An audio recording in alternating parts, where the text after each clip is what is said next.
Oi pessoal, tudo bem? Eu sou a Elis e hoje eu vou resolver mais um exercício resolvido do BIR com vocês, certo? A edição que eu utilizei é a 9ª edição do BIR. Essa edição tem na biblioteca da UTFPR, disponível, tem bastante livro lá. E o capítulo que a gente vai abordar, o exercício que eu vou resolver é o 15.1. Essa imagem aqui que eu estou utilizando para fazer esse vídeo, eu tirei da editora da internet, de um PDF que a editora disponibilizou. Esse PDF era em inglês, logo as unidades são todas diferentes do que a gente costuma utilizar, certo? A gente não vai utilizar as unidades que estão no desenho, a gente vai utilizar as unidades que estão no enunciado, certo? O desenho é só para a gente poder compreender melhor o exercício. A carga D está conectada a uma polia dupla por um dos dois cabos inextensíveis. O movimento da polia é controlado pelo cabo C, que tem aceleração constante de 225 mm por segundo ao quadrado, com uma velocidade inicial de 300 mm por segundo, ambas para a direita. Determine o número de revoluções executadas na polia em 2 segundos, a velocidade e a variação da posição da carga D após 2 segundos, a aceleração do ponto D sobre o aro da polia em t igual a 0 segundos. Bom, o exercício já nos dá algumas informações. Ele nos dá a velocidade inicial do ponto C e a aceleração desse ponto C. Essa aceleração é constante, certo? Isso vai nos ajudar bastante. Para a resolução desse exercício, eu recomendo que vocês deem uma lida no tópico 15.3 do livro do BIR, certo? Que vai ter bastante deduções sobre as fórmulas da aceleração, da velocidade, enfim, para vocês compreenderem melhor. Letra A. O número de revoluções executadas na polia igual a 2 segundos.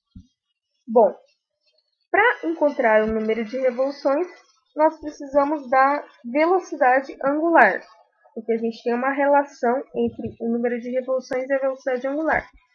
Como que a gente vai fazer isso? Vamos ver os dados que o exercício já nos dá. Ele dá 2 dados no ponto C. Só que a gente sabe que o C e o D estão relacionados. Como que eles estão relacionados? A velocidade de C inicial é 300 mm por segundo para a direita. A velocidade de D também vai ser essa. Por quê? Porque eles estão na mesma posição em relação à horizontal, ok? Então, a velocidade D inicial vai ser a mesma de C. A aceleração de C inicial é 225 milímetros por segundo. C só tem a aceleração tangencial aqui à trajetória dele. Por quê? Porque ele não está numa curva.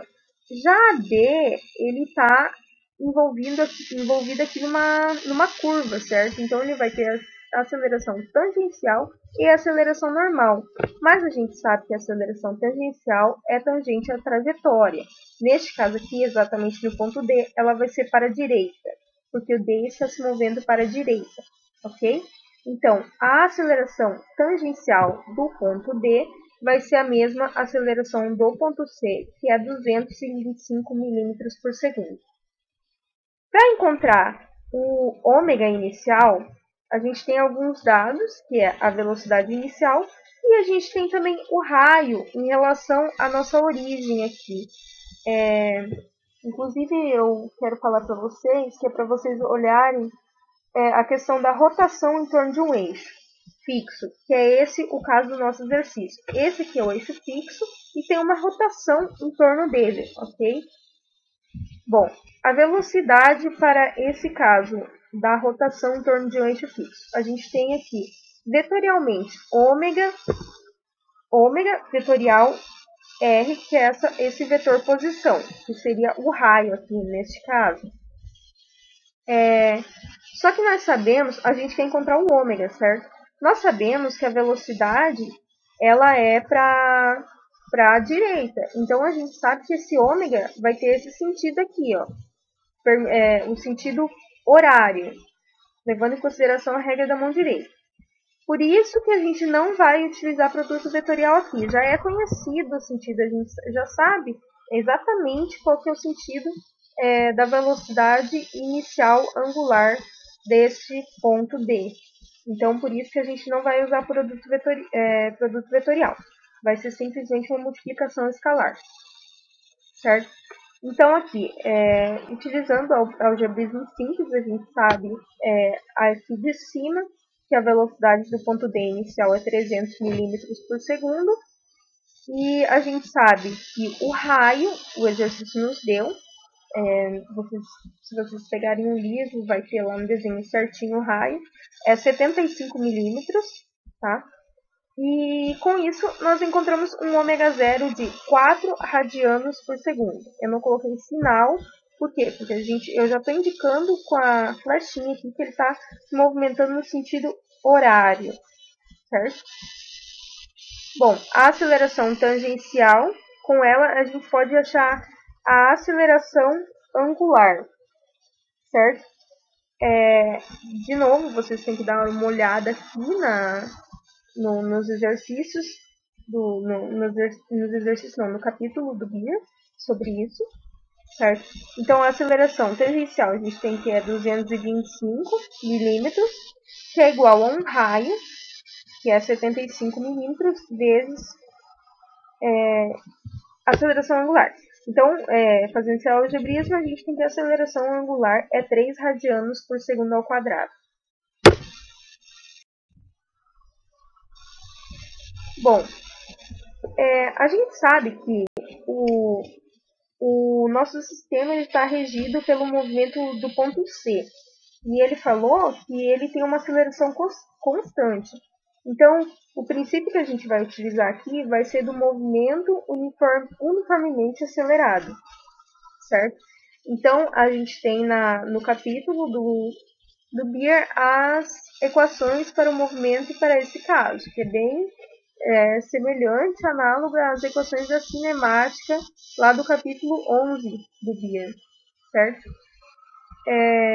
Então, utilizando a primeira equação, a gente tem que a velocidade angular é igual a uma velocidade angular inicial mais uma aceleração angular vezes um tempo, certo? Ele pede quantas revoluções são feitas em 2 segundos, então vou utilizar o tempo de 2 segundos. Colocando todos os dados aqui que a gente encontrou antes, que é a velocidade angular inicial, a aceleração angular, a gente tem que a velocidade angular é 10 radianos por segundo neste sentido aqui, que é o sentido horário. Utilizando essa segunda equação aqui, a gente tem que a posição angular é igual a um zero, que é a posição angular inicial do meu ponto D, que é o que eu estou analisando, mais a velocidade angular inicial, que é o 4 radianos por segundo, que a gente encontrou antes, vezes os 2 segundos, porque eu estou analisando tudo isso em um tempo igual a 2 segundos, mais 1 meio, que é 0,5, vezes 1 alfa, que é o 3, que a gente encontrou antes, vezes os 2 segundos ao quadrado. Vezes os 2 segundos ao quadrado. Aqui eu esqueci de pôr ao quadrado, mas finge que tem um quadrado aqui, tá bom? Então, essa nossa posição é 14 radianos por segundo. Mas ele não pede qual que é a posição angular, ele pede o número de revoluções. Só que a gente sabe que, por uma simples regra de 3, que uma revolução é 2π, certo? Uma revolução é uma volta completa e é 360 graus, 2π. Então, por uma simples regra de 3, uma revolução é 2π. Então, quantas revoluções eu tenho para 14 radianos por segundo? Então, a letra A é isso aí. Letra B. a velocidade e a variação na posição da carga após 2 segundos. Bom, a gente sabe que o raio, porque o exercício teu, na figura do livro de vocês vão ver que é um raio 125 milímetros, e que a velocidade de B é para cima. Como é que eu sei que a velocidade de B é para cima? Bom, se o meu movimento de C está regindo tudo isso e ele está para a direita, é óbvio que a velocidade de B é para cima. Nós temos aqui também um produto vetorial, mas nós sabemos que a velocidade de B é para cima. Então, a gente não precisa usar produto vetorial, que é um ômega igual a 10 radianos por segundo, que foi o que a gente encontrou antes, vezes 125 milímetros. Aí saiu bem facinho, que é 1.250 milímetros por segundo, a velocidade no ponto B. E a posição de B da carga após 2 segundos. Vamos lá.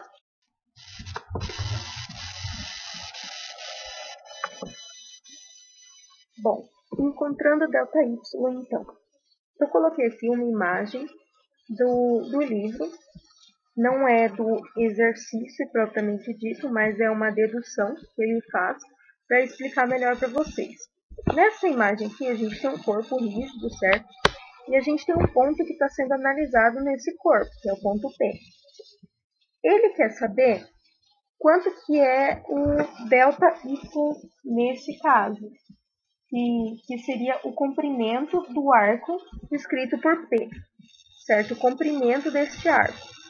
Esse ΔY é a distância R, essa distância aqui, vezes seno de φ, que é o ângulo entre o eixo de rotação e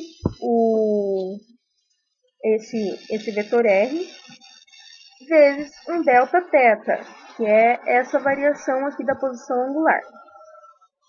Analisando o nosso exercício, nós temos que, qual que é o eixo de rotação? É esse eixo aqui, é exatamente no centro, certo? E qual que é esse vetor R? Esse vetor R, ele tá, dá para ver, não sei se vocês conseguem enxergar, mas ele está paralelo à folha do papel. Nesse caso, está paralelo à imagem, está para cá, certo? Está em cima, independente da posição aqui, ele está paralelo aqui à folha do papel. Dá para ver que, nitidamente, que é perpendicular ao eixo de rotação, porque o eixo de rotação está para dentro do papel, certo? Pela regra da mão direita, a gente pode, aqui eu tenho uma mãozinha, a gente pode acompanhar o movimento de ômega e perceber que o eixo de rotação ali está para dentro do papel, certo?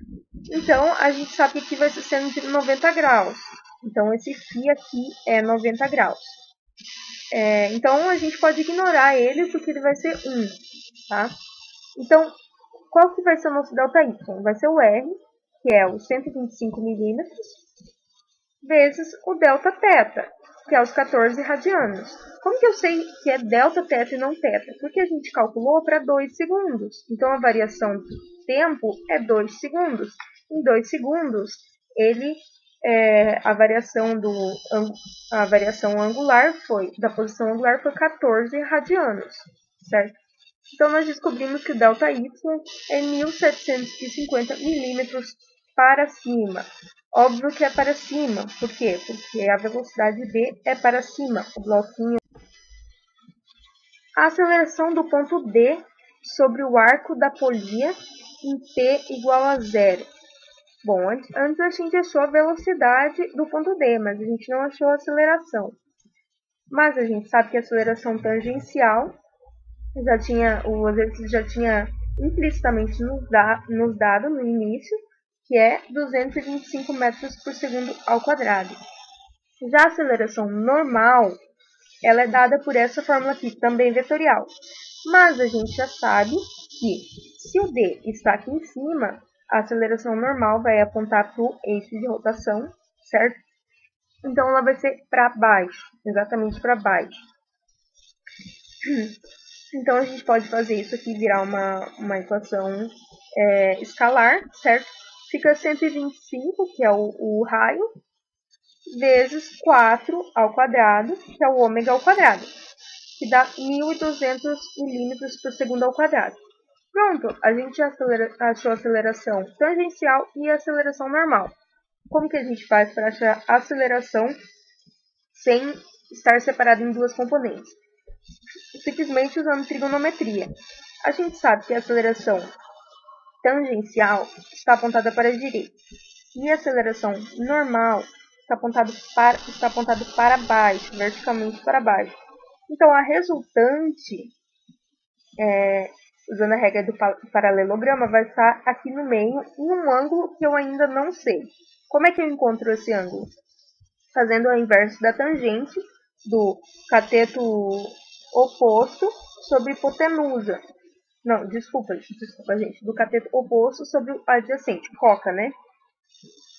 1.200 dividido por 225. Vocês vão encontrar um ângulo de 79,38 graus. E precisamos achar um módulo também. Como que é o módulo? É a raiz quadrada dos dois valores ao quadrado, certo? Então, nós temos uma aceleração final de 1.220 milímetros por segundo ao quadrado, com um ângulo de 79,4 graus em relação à horizontal.